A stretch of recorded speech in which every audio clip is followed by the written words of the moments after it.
जय हिंद साथियों। उम्मीद कर रहे हैं कि आप सभी स्वस्थ होंगे और अपनी पढ़ाई अच्छे से कर रहे होंगे। आज हम आपके लिए लेकर आ गए हैं क्लास 12 की केमिस्ट्री। ध्यान देंगे क्या है 12th क्लास की केमिस्ट्री, और जिसमें हमारा चैप्टर नंबर 7 का टॉपिक है ethyl alcohol. Ethyl alcohol topic को हम एक शॉट में, वन शॉट में कंप्लीट करेंगे।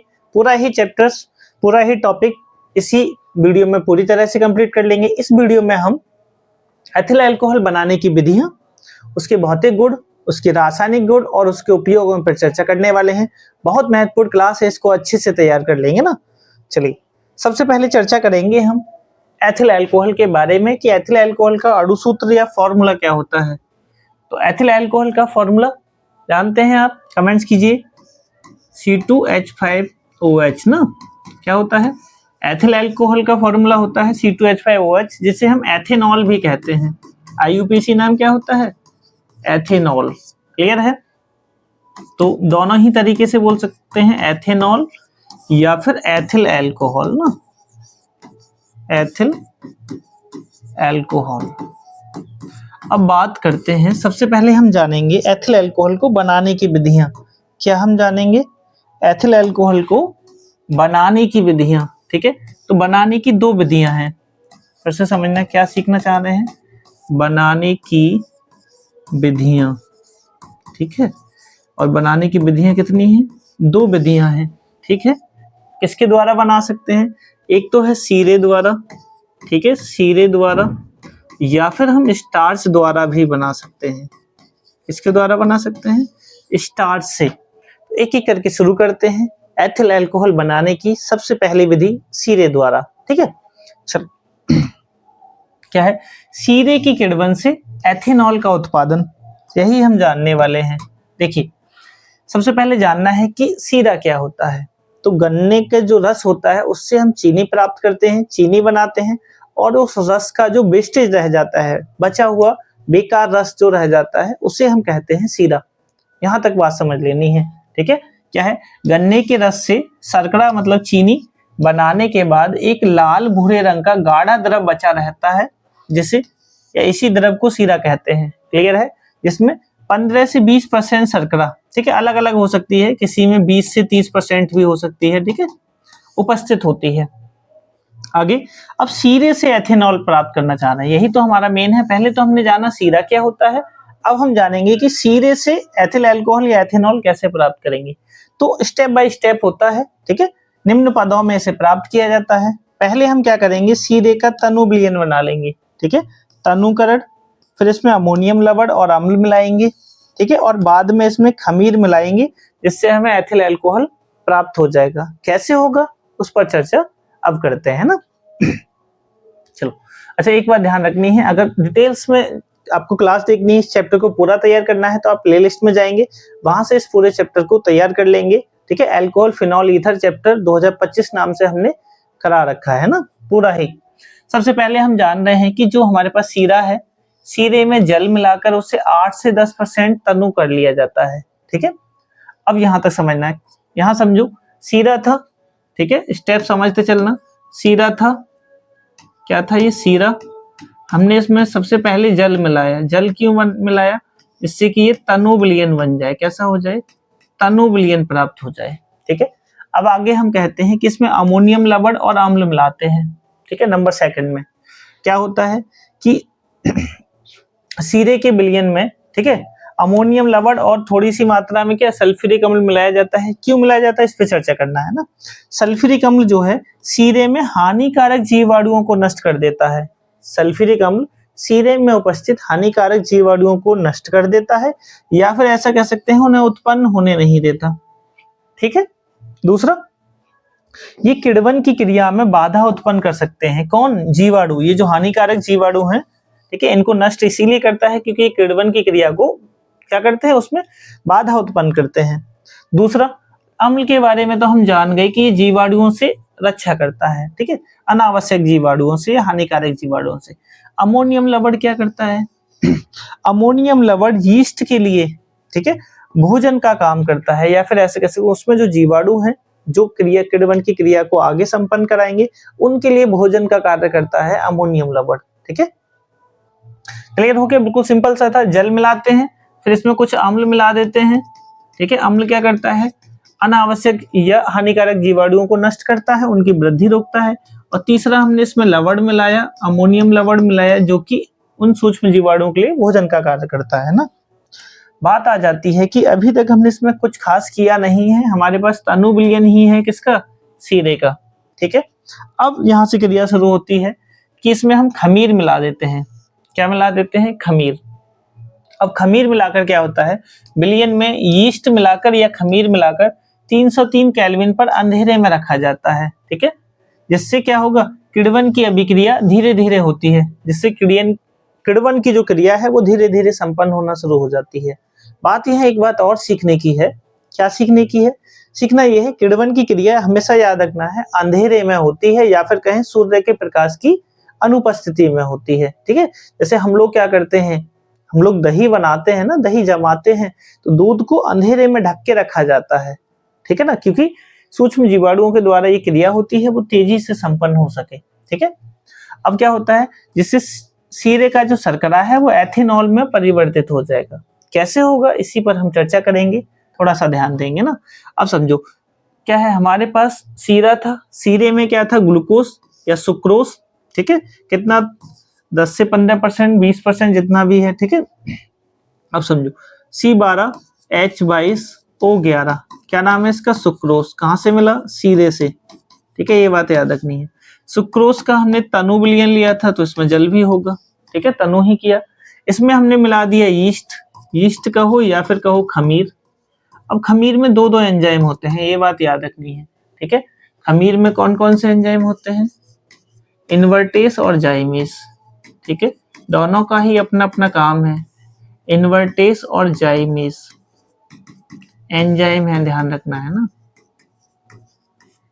चलो, अब बात आती है कि यीस्ट में उपस्थित, ठीक है, कौन सा एंजाइम? इन्वर्टेस एंजाइम, ठीक है। ये एंजाइम काम करेगा। इन्वर्टेस एंजाइम क्या करता है? सुक्रोज को परिवर्तित कर देता है ग्लूकोज और फ्रक्टोज में ना। वैसे इस अभिक्रिया पर हम कई बार चर्चा कर चुके हैं, पर अब जानना भी जरूरी है ना, ग्लूकोज और फ्रक्टोज में ना। अब क्या होगा? अब आपको ये जानना है कि ये जो ग्लूकोज है C6H12O6, ठीक है, ये खमीर में उपस्थित क्या? जाइमेस एंजाइम के द्वारा, जाइमेस एंजाइम के द्वारा, ठीक है, ये परिवर्तित हो जाएगा एथिल अल्कोहल में, ठीक है। अब बात यहां समझनी है, ये जो एथिल अल्कोहल हमें प्राप्त हो गया है, ठीक है, इस एथिल अल्कोहल को हम वॉश कहते हैं। क्या कहते हैं? वॉश। ध्यान समझना, इसमें 10 से 15% एथिल अल्कोहल होता है, जिसका हम आसवन करते हैं और अधिक सांद्रता का एथिल अल्कोहल प्राप्त कर लेते हैं। तो ये एथिल अल्कोहल बनाने की हमारी सीरे द्वारा विधि हो गई, ठीक है। अब बात आती है, स्टार्च के किण्वन द्वारा भी हम एथेनॉल का निर्माण कर सकते हैं, ठीक है। इसके लिए क्या करना होता है? तो सबसे पहले हम स्टार्च युक्त पदार्थ लेते हैं, उनके छोटे छोटे टुकड़े करके, ठीक है, उनको पानी के साथ गर्म करते हैं और उनका गाढ़ा लेई जैसा पेस्ट बना लेते हैं। ध्यान से समझना है, समझ में आया? मैश बनाना, मैश बनाना मतलब स्टार्च युक्त पदार्थ। कैसे? स्टार्च युक्त पदार्थ, ठीक है, जैसे जैसे, ठीक है, थोड़ा ध्यान से समझेंगे। स्टार्च युक्त पदार्थ जैसे आलू, ठीक है, उसे हम क्या कर सकते हैं? छोटे छोटे टुकड़ों में काटकर पानी के साथ गर्म करेंगे और एक गाढ़ा लेई जैसा पेस्ट बना लेंगे सफेद कलर का, ठीक है, जिसे हम कहते हैं मैश। यहां तक तो चीजें क्लियर हो गई। इसके बाद हम क्या करते हैं? इसके बाद आता है माल्ट बनाना। माल्ट बनाना मतलब हम क्या करते हैं? जौ को, ठीक है, ध्यान से समझना, किसको? जौ को 3 से 4 दिनों के लिए, कुछ दिनों के लिए हम जल में भिगो कर रख देते हैं, जिससे कि वे अंकुरित हो सके, ठीक है, क्या हो सके? अंकुरित हो सके। जौ जैसे ही अंकुरित हो जाएंगे, ठीक है, जब जौ अंकुरित हो जाते हैं तो इनको हम हल्का सा गर्म करते हैं, ठीक है, फिर इसके बाद इसे जल के साथ बारीक पीस लेते हैं, ठीक है। क्या कर लेंगे? जल के साथ पीस लेंगे, ठीक है। पीस कर एक पेस्ट प्राप्त हो जाएगा इसका भी। जो पेस्ट प्राप्त होगा उसे हम कहेंगे माल्ट। क्या कह देंगे? माल्ट कह देंगे। क्लियर है? यहां तक तो बातें क्लियर होंगी। बहुत आसान तरीका है अभी तक सीखने का।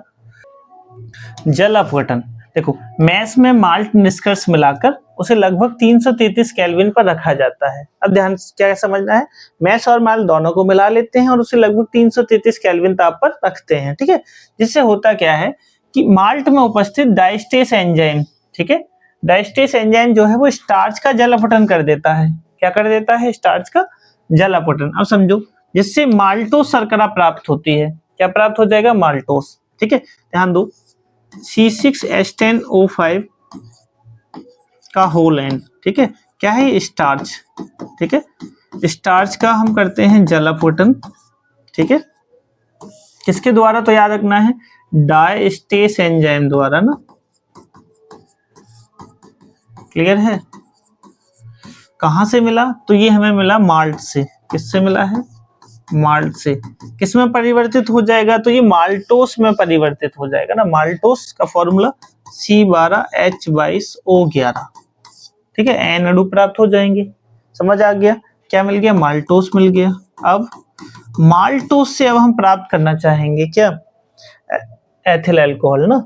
अब समझो, आगे समझेंगे क्या है किण्वन। किण्वन मतलब माल्टोस विलयन में यीस्ट मिलाकर माल्टोस में फिर से हम खमीर मिला देते हैं, ठीक है। लगभग 303 केल्विन पर अंधेरे कमरे में रख देंगे, जिससे किण्वन की क्रिया प्रारंभ हो जाएगी। पहले की ही तरह हो जाएगा ना, सेम टू सेम।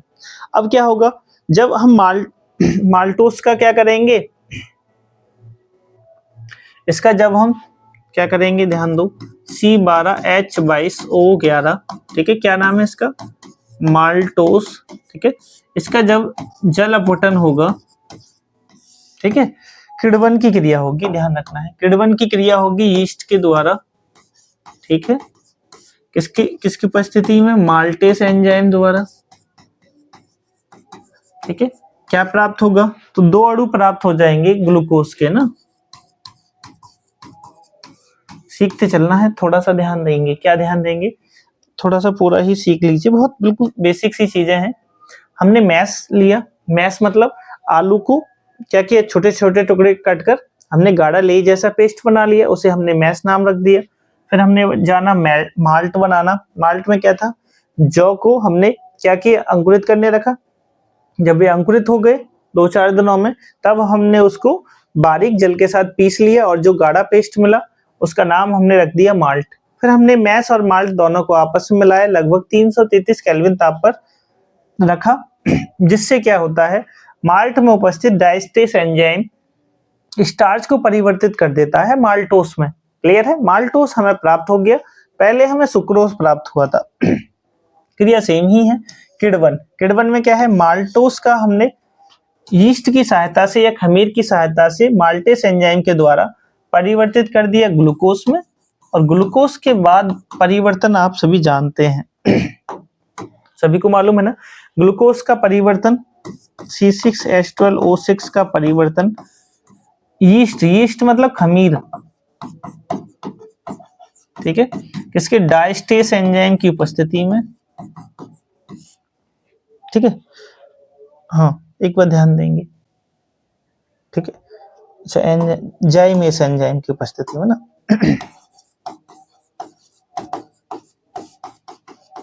किसमें परिवर्तित हो जाएगा? एथिल अल्कोहल में ना। किसमें? एथिल अल्कोहल में। और क्या मिलेगा? CO2 मिलेगा ना। याद रखना है, एथिल अल्कोहल की जो सांद्रता है वो 10 से 15% होती है, जिसे हम वॉश भी कहते हैं। कभी कभार ऑब्जेक्टिव में पूछ ले कि वॉश किसे कहते हैं, तो बता देंगे 10 से 15% सांद्र एथिल अल्कोहल को हम वॉश कहते हैं। अगर इससे अधिक सांद्रता का एथिल अल्कोहल चाहिए तो हम उसका आसवन करते हैं। किस विधि द्वारा? काफे भवका विधि द्वारा ना, या काफे के भवका विधि द्वारा, ठीक है।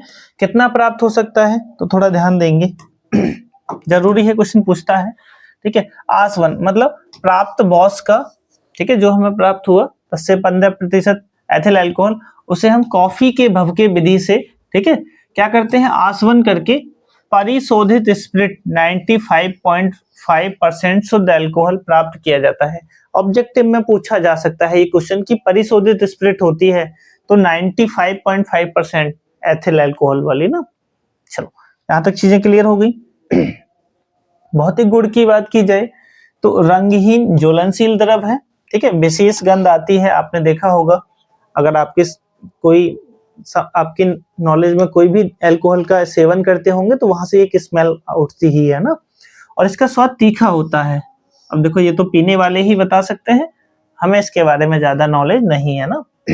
आगे क्वथनांक की बात करें तो 78.1 डिग्री सेल्सियस होता है इस पर, ये इसका क्वथनांक है ना। कैसा है, उदासीन है, नाम लिए है ना क्षारीय है, और ये आर्द्रता ग्राही द्रव है, ठीक है, क्लियर है। अच्छा, और कैसा है, उत्तम उद्दीपक है। दूसरा ध्यान रखना है, अधिक मात्रा में पीने पर, ध्यान से समझना है, अधिक मात्रा में पीने पर निर्जलीकरण के कारण कभी कभी मृत्यु भी हो जाती है। जल को अवशोषित कर लेता है तो निर्जलीकरण, जल को त्याग देता है ऐसे कह सकते हैं। तो क्या होगा, शरीर से जल निकल जाएगा तो क्या हो जाएगा, जल की कमी हो जाएगी, जिसके कारण मनुष्य की मृत्यु भी संभव है, ठीक है। आगे बात आती है विहाइड्रोजनीकरण। क्या आती है, रासायनिक गुण पढ़ रहे हैं जिसमें पहली हेडिंग ही आ गई है विहाइड्रोजनीकरण, ठीक है। इसमें दो बातें सीखने की हैं आपके लिए। पहली बात ये कि विहाइड्रोजनीकरण द्वारा अंतर भी पूछा जाता है। कहता है कि प्राथमिक द्वितीयक तृतीयक अल्कोहल में अंतर बताइए। बहुत महत्वपूर्ण अभिक्रिया हो जाती है, आनी ही चाहिए, ठीक है। हमने कई बार इनको पढ़ा दिया है। अब वन शॉट में एथिल अल्कोहल लाए हैं तो यहाँ भी विहाइड्रोजनीकरण आ गई है, तो इसको थोड़ा सा आप सभी अच्छे से पढ़ लेंगे। विहाइड्रोजनीकरण होता क्या है, तो कॉपर की उपस्थिति में हम एथिल अल्कोहल को गर्म करते हैं, हाइड्रोजन का त्याग विहाइड्रोजनीकरण कहलाएगा ना। फिर से समझेंगे, CH3CH2OH, ठीक है, इसे हम कॉपर की उपस्थिति में लगभग 573 केल्विन ताप पर इसे गर्म करेंगे, ठीक है, 300 डिग्री सेल्सियस बोल सकते हैं, एक ही बात है। होगा क्या, विहाइड्रोजनीकरण होगा। विहाइड्रोजनीकरण मतलब एक H यहाँ से, दूसरा H यहाँ से, H2 निकल जाएगा, एल्डिहाइड बन जाएगा, ठीक है। चलो अच्छा, हम आपसे दो बातें भी उम्मीद करते हैं। देखिए, आप सभी एक बार कमेंट्स जरूर कर देंगे कि क्लास आपको कैसी लग रही है, ठीक है। जो भी रिएक्शन समझ आती है आप उसे भी कमेंट्स करके हमें बता दिया करेंगे ना, थोड़ा पुश कर लिया करना और एक बार कमेंट जरूर कर दिया करना ना। चलो आगे चर्चा करें। आगे है ऑक्सीकरण, ठीक है। क्या है, ऑक्सीकरण। अगर हम एथिल अल्कोहल का ऑक्सीकरण कर दें, CH3CH2OH, ठीक है, क्या कर दें इसका ऑक्सीकरण, किसके द्वारा, तो K2Cr2O7 प्लस H2SO4 द्वारा, ठीक है। यहाँ तक तो आपसे उम्मीद हम यही करेंगे कि कुछ भी ऐसा नहीं होगा जो आपको समझ नहीं आए ना। चलो क्या होगा, तो सेम ही क्रिया लगभग लगभग होने वाली है। पहले H2 निकला था, अब H2O निकल जाएगा। देखो एक H, दूसरा H और O, H2O ना। चलो अब H2O निकल जाएगा तो बचेगा क्या, CH3CHO, एल्डिहाइड बनेगा, एसिटिल्डिहाइड। और ये क्रिया अगर आगे भी जारी रहती है तो एसिटिल्डिहाइड कई प्रकार से इसका ऑक्सीकरण होगा और एसिटिक अम्ल बन जाएगा ना। कई प्रकार हैं, हम एल्डिहाइड में इस पर चर्चा भी कर चुके हैं ना। आगे है HI से क्रिया, और इस तरह की क्रियाएं इंपोर्टेंट होती हैं। कैसी होती हैं, इंपोर्टेंट होती हैं, बहुत ही इंपोर्टेंट अभिक्रिया है, तो थोड़ा सा अच्छे से तैयार कर लेनी है ना। सबसे पहले हम जानेंगे, यदि हम एथिल अल्कोहल की क्रिया, एथिल अल्कोहल पढ़ रहे हैं, HI से करा दें, कब, ठंडे में, ठीक है, ठंडा हो तब करा दें, या फिर हम एथिल अल्कोहल की क्रिया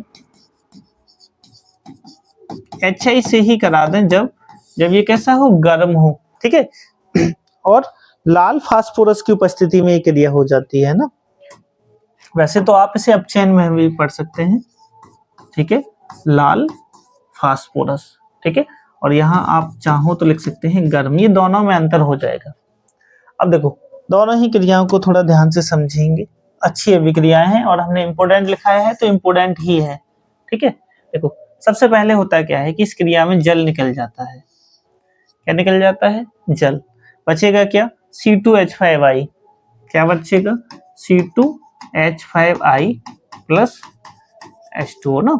यहाँ तक सब कुछ समझ आ रहा है। अच्छा, आप सभी कमेंट्स भी कर देंगे, ठीक है, इतनी हम आपसे उम्मीद कर चल रहे हैं। दूसरा, अगर इसकी बात की जाए तो HI के 2 अणु लिए जाते हैं, ठीक है, और क्या होगा, जल निकल जाएगा। थोड़ा ध्यान से समझते चलना है। क्या निकलेगा, H2O निकलेगा।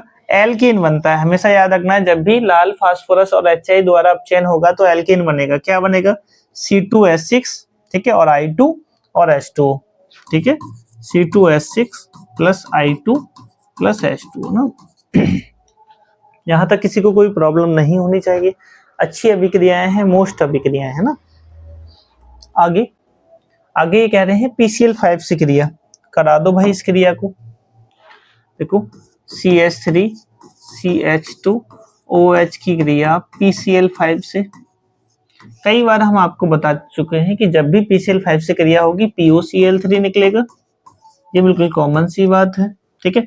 जब POCl3 निकल जाता है तो P निकल गया, ध्यान से समझो, P निकल गया, O निकल गया और Cl के 3 निकल गए, तो कितने Cl बचे, 2। तो एक HCl और एक C2H5Cl, यही बाकी रह जाएगा। तो C2H5Cl प्लस HCl ना। चलो, ये बच्चों वाली चीजें लिखनी नहीं है, अब आप नर्सरी केजी में नहीं है ना। चलो, क्लियर हो गया। क्या होगा, एथिल क्लोराइड प्राप्त हो जाएगा। यहाँ तक तो चीजें क्लियर होंगी। आगे थोड़ा फास्ट ही चलेंगे। देखो, ध्यान ये देना है, रासायनिक गुण कई बार हम चर्चा कर चुके हैं, उम्मीद ये करें कि आपको आने ही चाहिए। फिर भी रिवीजन चल रहा है तो एकदम अच्छे से क्लियर हो ही जाएंगे ना। सारी ही बातें अच्छे से क्लियर होनी चाहिए, बहुत महत्वपूर्ण टॉपिक है, ठीक है। आगे किससे क्रिया कह रहे हैं, थायोनिल क्लोराइड से करा दो। देखो, C2H5OH की क्रिया थायोनिल क्लोराइड SOCl2 से ना। अब देखो, बहुत सिंपल अभिक्रिया है। कैसे सिंपल है, एक तो C2H5Cl निकल जाएगा, बात समझो, C2H5Cl निकल गया, ठीक है। दूसरा क्या होगा, दूसरा एक देखो SSO2 और HCl, ठीक है, क्या निकल जाएगा, HCl और क्या निकल जाएगा, SO2, ठीक है। एल्किल हैलाइड ही प्राप्त होगा, एथिल क्लोराइड ही प्राप्त होगा ना। आगे है अमोनिया से क्रिया, अच्छी अभिक्रिया है, जिस पर हम इंपोर्टेंट लिख रहे हैं, आप उसको तैयार कर लेंगे, बस ये कहना है हमारा ना, बाद के लिए छोड़ना नहीं है। कराओ, C2H5OH की क्रिया NH3 से, ठीक है। किससे कराते हैं, NH3 से। क्या आप निकालने का प्रयास करेंगे, मैं आपसे कहूंगा बार बार कि रासायनिक गुणों को वीडियो को पुश कर लिया करना, ठीक है, खुद से करा के देखना है, फिर चेक करना है कि क्या सही था क्या गलत था ना। चलो कराओ, सभी करो इस क्रिया को। अच्छा, सभी जल्दी से एक बार इसके कमेंट्स भी कर देंगे ना। अच्छा, एक बात और हम इसमें कहना चाह रहे थे कि निर्जल ZnCl2 उत्प्रेरक की उपस्थिति में होते हैं ना। क्रिया आसान है, कुछ इसमें टफ नहीं है, आप इसे ऐसे लिख सकते हैं HNH2 मतलब NH3 ना। तो क्या होगा, जल निकल जाएगा, इतना सही समझना है, जल निकल जाएगा, ठीक है। यहाँ से इसको हटा देते हैं ना, क्या बचेगा, एथिलएमीन बन जाएगा ना, C2H5NH2 और क्या निकल गया, जल निकल गया ना। चलो, चीजें क्लियर हो रही हैं, सारी बातें आप सीख रहे हैं, ठीक है। धीरे धीरे सीखते रहिए, पढ़ते रहिए, पढ़ते बहुत अच्छे से रहिए। आगे है एसिटिक अम्ल से क्रिया ना, करा दो। C2H5OH डायरेक्ट ही ले लेते हैं, इसकी क्रिया CH3COOH से ना। सांद्र H2SO4 की उपस्थिति में क्रिया होती है, तो इसको थोड़ा सा अच्छे से जान लेंगे। अब समझो क्या होगा, देखो OH यहाँ भी है और H यहाँ भी है, तो ये पूरा जल निकल जाएगा ना। क्लियर है, क्या निकल जाएगा, जल निकल जाएगा ना। क्या बचेगा, तो ये बचेगा CH3 C double bond O COO और C2H5 ना, प्लस क्या निकला था, OH और H H2O ना। चलो, यहाँ तक चीजें क्लियर हो रही हैं। जल निकल जाएगा, एथिल एसीटेट प्राप्त हो जाएगा। आगे बेंजोइल क्लोराइड से क्रिया, फिर से वही फॉर्मूले मालूम होने चाहिए, एसिटिल क्लोराइड से भी सेम होगी जैसे बेंजोइल क्लोराइड से, है ना। फॉर्मूला बताओ, कमेंट्स करो। C2H5OH की क्रिया हम C6H5 CuCl से करा देंगे ना। देखो देखते ही पता चल जाती हैं ऐसी अभिक्रियाएं, एक H और एक Cl निकलेगा, ठीक है। HCl निकलेगा, क्या बचेगा C6H5CO और OC2H5 ना प्लस HCl। चलो ठीक है, यहां तक क्लियर हो गया। क्या प्राप्त हो जाएगा, तो एथिल बेंजोएट प्राप्त हो जाएगा ना। क्या प्राप्त हो जाएगा, एथिल बेंजोएट। आगे है सल्फोनिल क्लोराइड से क्रिया। तो ये सभी अभिक्रियाएं बस आपसे फॉर्मूला जानना चाह रही हैं। C2H5OH की क्रिया, सल्फोनिल क्लोराइड का फॉर्मूला सभी एक बार जल्दी से कमेंट्स करो, कमेंट्स कर देना है ना, ये ध्यान देना है। C6H5SO2Cl से ना। अब देखो रिएक्शन की मैं ये नहीं कहूंगा कि रिएक्शंस कठिन है कोई भी, बस एक बार आपको करके देखनी है, जरूरी है खुद से करके सीखना ना। जब तक करके नहीं सीखेंगे तब तक कुछ भी हम सीख नहीं पाएंगे ना। चलो आगे चलें। अच्छा रिएक्शन को कर दें तो देखो दिख तो रहा होगा H और Cl, इसके अलावा और कुछ नहीं है। क्या है C6H5SO2, ठीक है, डॉट OC2H5 प्लस HCl ना। यहां तक क्लियर हो गया। चलो क्या मिला, प्राप्त हो गया एथिल बेंजीन सल्फोनेट ना। आगे है हेलोफॉर्म अभिक्रिया। देखो इस पर हम इंपोर्टेंट लिख रहे हैं, समझ लो, आपको तैयार रखनी ही है, कई बार पूछी जाती है, ठीक है। तो एथिल अल्कोहल की क्रिया, ठीक है, CH3CH2OH की क्रिया आयोडीन से करा दो या क्लोरोफॉर्म से करा दो, किसी से भी करा सकते हैं ना, I2 और NaOH से, ठीक है। क्या प्राप्त होगा, आयोडीन ली है तो आयोडोफॉर्म प्राप्त होगा, ठीक है, Na प्राप्त होगा, कई बार ये बताया है Na प्राप्त होगा, H2O प्राप्त होता है, और एक सबसे जरूरी शब्द HCOONA प्राप्त होता है ना, सोडियम फॉर्मेट प्राप्त होता है। बहुत महत्वपूर्ण अभिक्रिया है। महत्वपूर्ण किन की वजह से है, तो इनकी वजह से है ना, हेलोफॉर्म की वजह से, आयोडोफॉर्म। यहाँ तक चीजें समझ आ गई हैं, ठीक है। बहुत महत्वपूर्ण है, बहुत महत्वपूर्ण है ना। चलो आगे आगे कह रहे हैं सांद्र H2SO4 से क्रिया ताप का प्रभाव, और इस पर भी लिख लेना इम्पोर्टेंट। भाई ये बहुत महत्वपूर्ण है, ये नहीं कहना कि सर लगातार लगातार लिख रहे हैं, नहीं, बहुत महत्वपूर्ण अभिक्रिया है, बहुत महत्वपूर्ण ना। चलो सबसे पहले हम कह रहे हैं ताप का प्रभाव, ठीक है, अलग अलग तापों पर जानना है। यदि हम एथिल अल्कोहल को, थोड़ा ध्यान से समझना है, सांद्र H2SO4 के साथ 110 डिग्री सेल्सियस ताप पर गर्म करें, ठीक है, क्या होगा, H2SO4 में से जल निकल जाएगा। भाई H2SO4 जो है वो क्या है, निर्जलीय कारक है, तो अल्कोहल और H2SO4 क्या करेंगे, जल को निकाल देंगे, हमें प्राप्त होगा एथिल हाइड्रोजन सल्फेट, ठीक है। अभिक्रिया को सीखते रहना है, बहुत महत्वपूर्ण है। अगर हम थोड़ा सा ताप बढ़ा दें, ठीक है, और एथिल अल्कोहल का आधिक्य ले लें, तो C2H5OH के दो अणु, ठीक है, H2SO4 याद रखना है, सांद्र है ये ना, सांद्र H2SO4 की उपस्थिति में 140 डिग्री सेल्सियस ताप पर क्रिया करते हैं। कितने, 140 डिग्री सेल्सियस ताप पर ये क्रिया करते हैं, जल निकल जाता है, ठीक है। क्या निकल जाएगा, जल निकल जाएगा। आप इसको ऐसे लिख सकते हैं, दो ले लो, ठीक है, और क्या निकल जाएगा, जल, ठीक है। डाई एथिल ईथर प्राप्त हो जाएगा, C2H5O C2H5 प्लस H2O ना। आगे बात करते हैं, अगर ताप थोड़ा सा और बढ़ा दिया जाए, 170 डिग्री सेल्सियस कर दिया जाए, ठीक है, तो क्या होगा, C2H5OH, ठीक है, ये याद रखना है, सांद्र H2SO4 होगा ही, ठीक। सांद्र H2SO4 की उपस्थिति में ताप कितना कर दिया जाए, 170 डिग्री सेल्सियस ना।